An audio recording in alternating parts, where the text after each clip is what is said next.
ప్రవీణ్ పగడాలపై జరిగిన దాడిపై సేవకులు ప్రవీణ్ పగడాలపై జరిగిన దాడిపై పగడాలపై జరిగిన దాడిపై ఫుటేజెస్ వెంటనే సీసీ ఫుటేజెస్ వెంటనే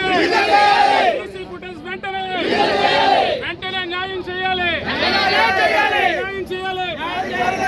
అధికారులు వెంటనే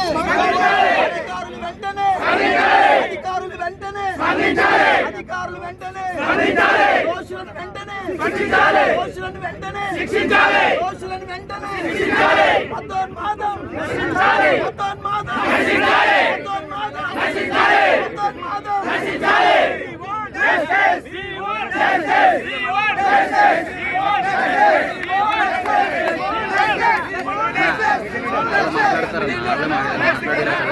మాట్లాడతారు